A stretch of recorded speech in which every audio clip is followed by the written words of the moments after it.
Yes, again, this is Dr. Mark calling straight up from Dr. Mark Dissertation Mentoring Handbook. Again, we are following Book 1, Strategies for Quantitative Research. And Dr. Mark Dissertation Mentoring Handbook give you wings to fly far and high in your dissertation research. And Book 1 is meant for doctoral learners working on quantitative dissertation projects. And you are encouraged to read this book the earliest possible in your dissertation process, preferably before you start formulating your statement of the problem. This book is supported by doctoral research seminars online. So let's talk about writing like a star. This is chapter 2 of of book 1, Strategies for Quantitative Research. So before we go too deep in the process of writing a proposal, let us address the first things first: how you write what you write. Writing well from the outset will save you hundreds of hours you would have to spend rewriting the document for clarity.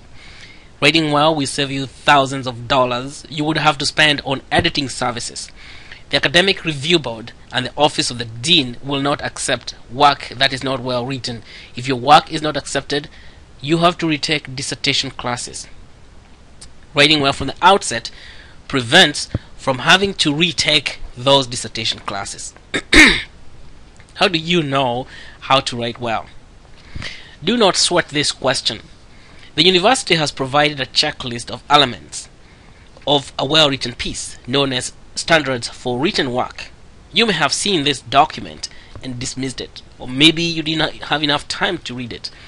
The truth is, just like the self-assessment academic review checklist, the Standard for Written Work is a lifesaver. Read and internalize the Standards for Written Work before you start hacking on your proposal. You don't want to write material that does not meet the standards for written work. Such material doesn't work. Remember, things only work the way they work. Things do not work the way they do not work.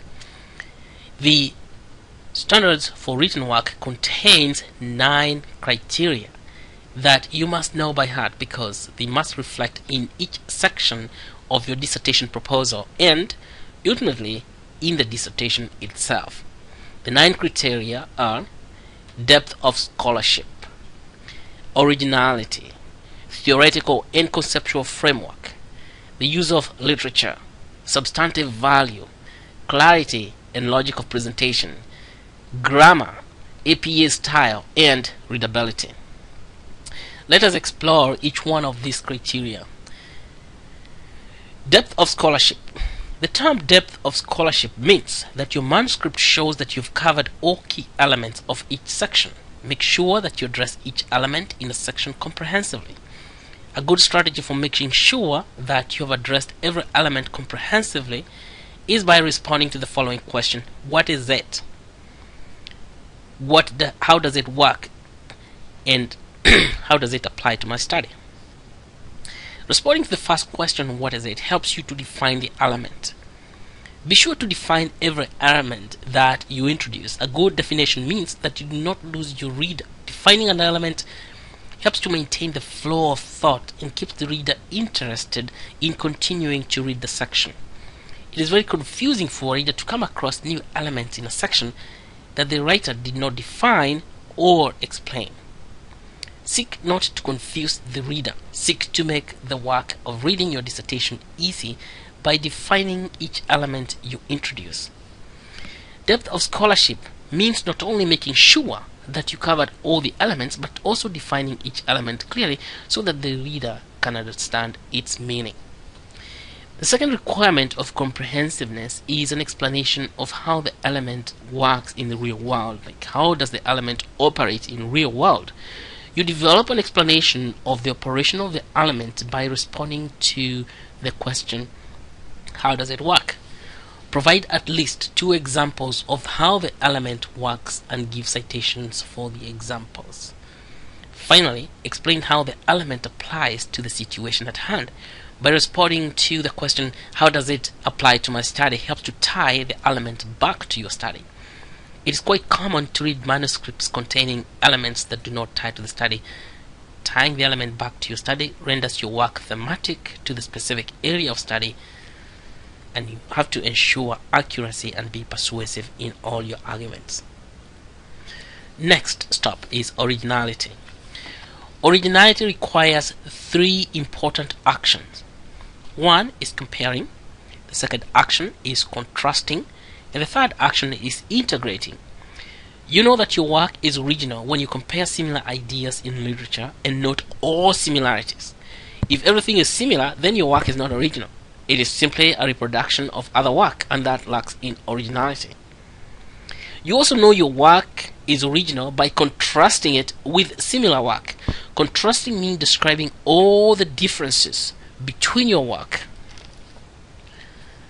and the work and other published work on the same subject. Take time to review all the relevant literature on the subject of your study. Make sure that you note all the differences between your ideas and similar ideas reported in literature. This helps to draw a table of contrast to illustrate key differences. Originality emerges when you take similarities and differences and then develop new concepts. A detailed analysis of similarities and differences, more often than not, leads to a higher level of understanding when new concepts begin to emerge. In order for this to happen, your research must be timely and adequate. Okay, that is the function of integration. Theoretical and conceptual framework. Theoretical framework is the roadmap of how things work. As we have seen, things work the way they work, and things don't work the way they don't work. Theoretical or conceptual framework is a process map or an explanation of how things work. For example, if your topic of interest is about strategic planning, you must demonstrate that you understand all the elements of the topic. For example, strategic planning contains strategy and planning. That means there are two concepts embedded within strategic planning. So the first element, strategy, involves understanding organization's environment, the external environment, the intermediate environment, and the internal environment.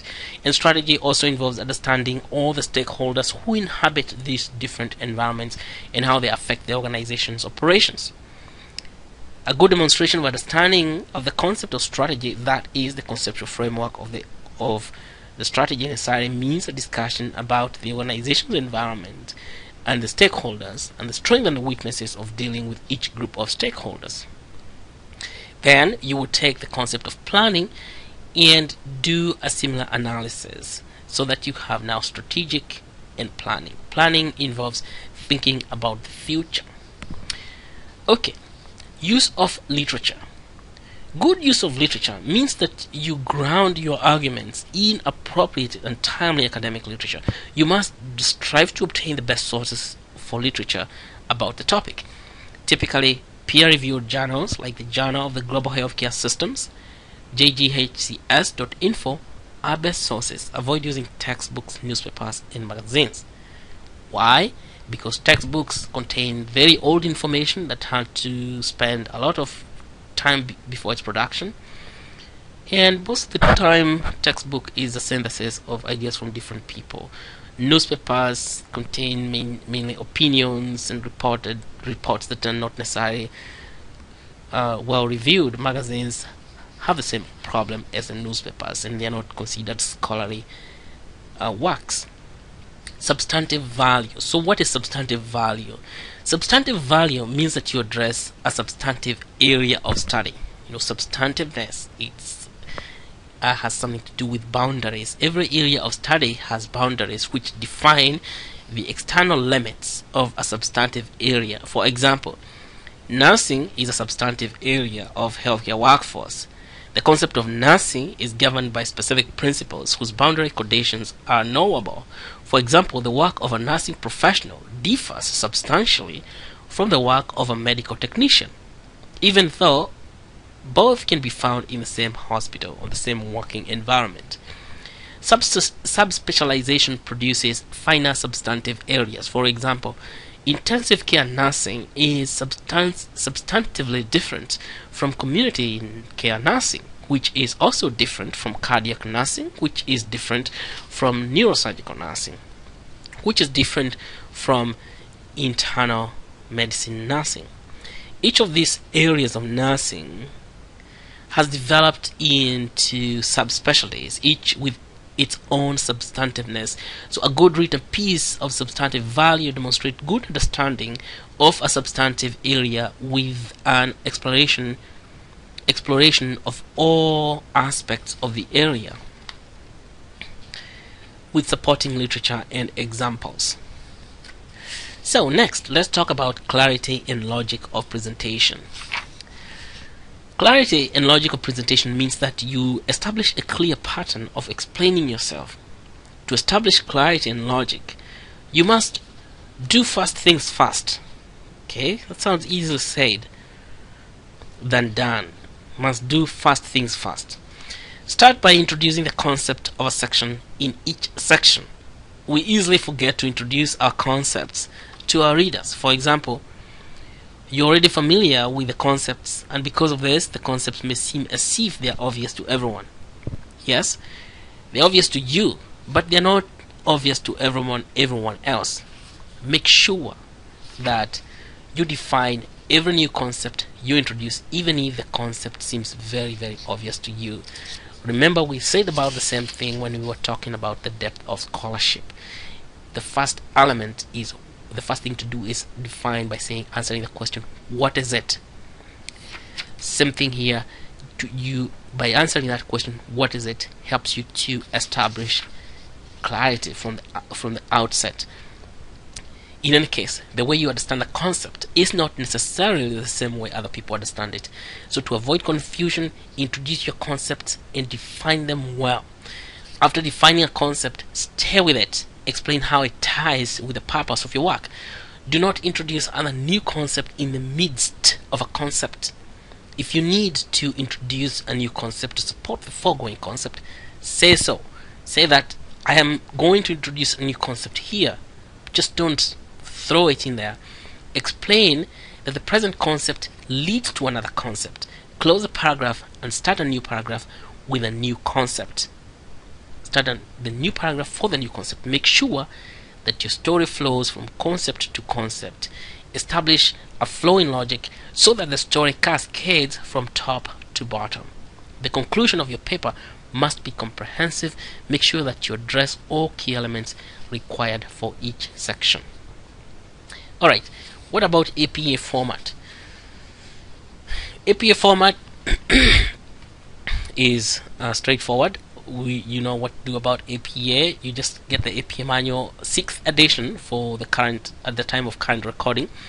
So you have to make sure that all your work is written in style according to the APA manual. Do not be creative with the format. Just read the manual and do what the manual says.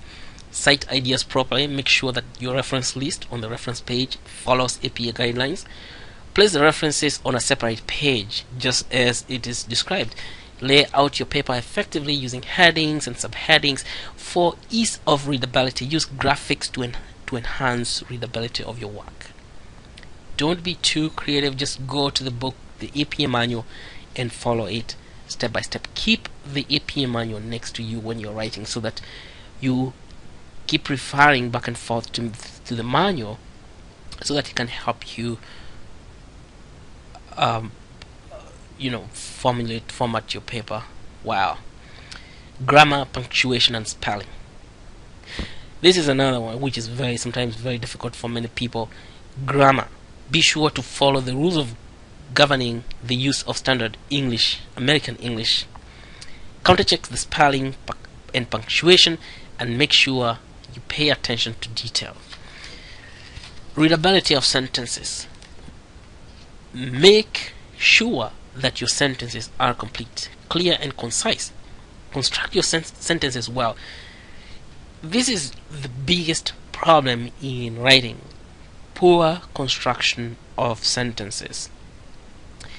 Good sentences contain only one concept. Don't cram too many concepts in one sentence. One concept only.